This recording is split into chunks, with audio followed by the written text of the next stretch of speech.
Well, my name is Ed Stafford, and I was a trooper. I was in the Governor General's Horse Guards in the Canadian Army. I originally started off in Camp Borden near Barrie, and that's when I joined up. That's where I joined. It was two brothers and myself, and the oldest brother joined the Horse Guards.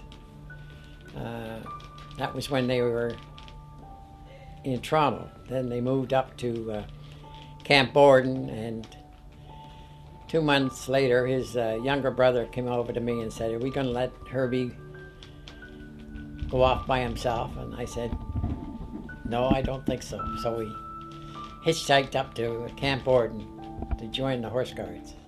And I guess I've been a Horse Guard for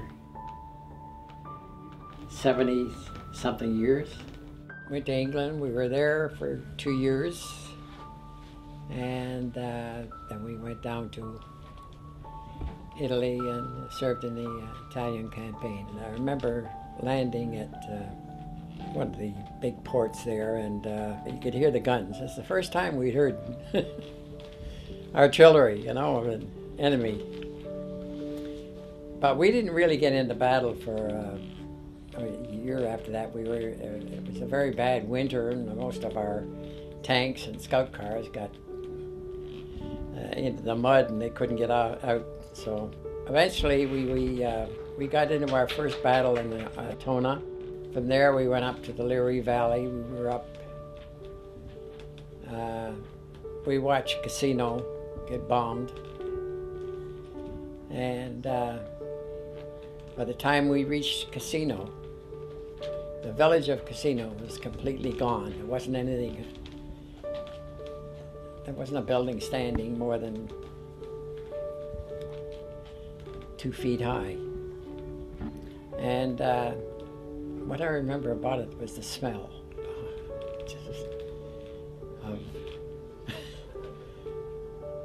dead animals and humans, I guess, too. But I'll never forget that.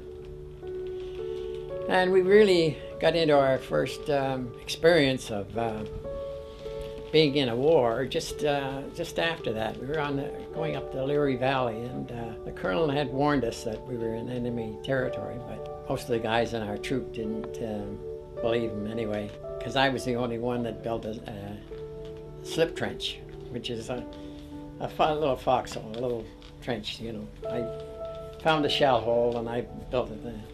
The rest of the guys were busy playing cards, which was so I was up leaning on my scout car. All of a sudden, this shell came over, and one of our trucks went up in the air. And I thought of just climbing into my car because it was armored. But I thought, well, I'll just go into my slip trench.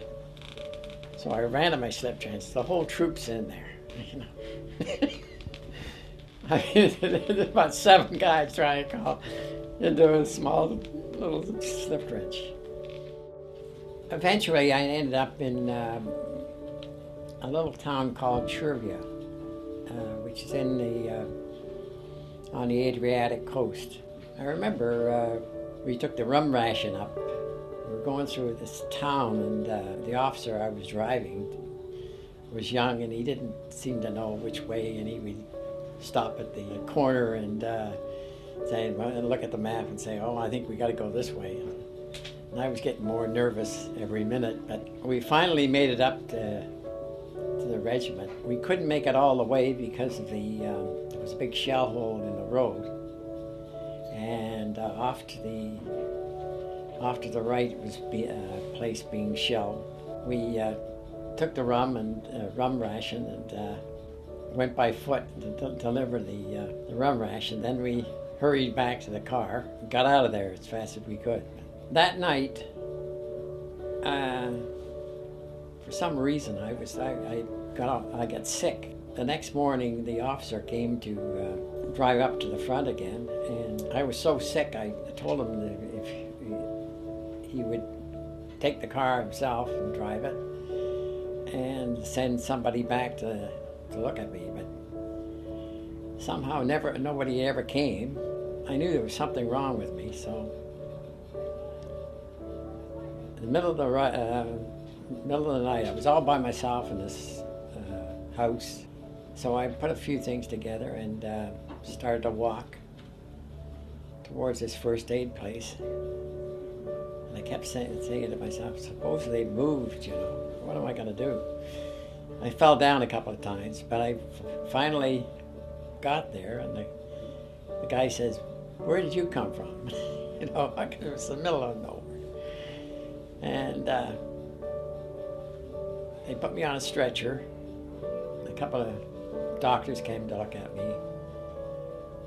Next thing I know, I was in the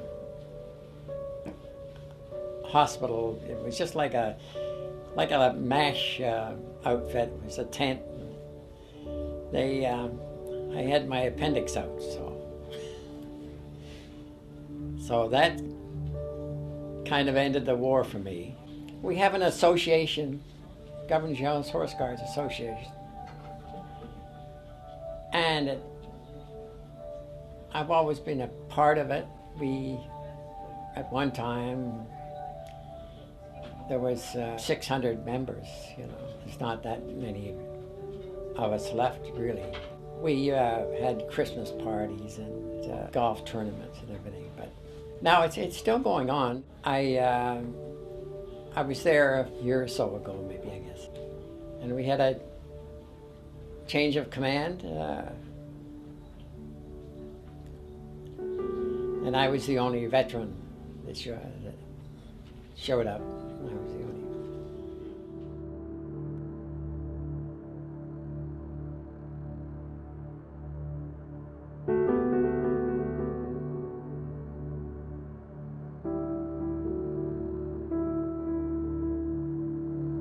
I suppose it was necessary, but we lost a lot of good guys, including the older brother that I told you about. The reason we joined the Army, he was killed. The war ended in May. He was killed in April.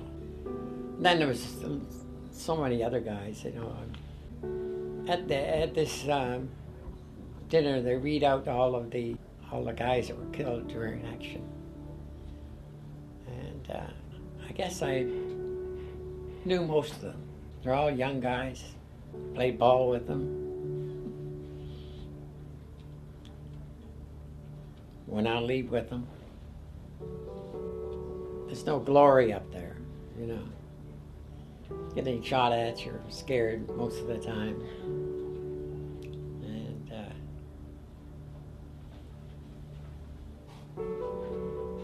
I wouldn't want to go through it again. I guess after all these years, it's easy to forget what happened. And just to try to remember that so many guys went over there and didn't come back. And it was a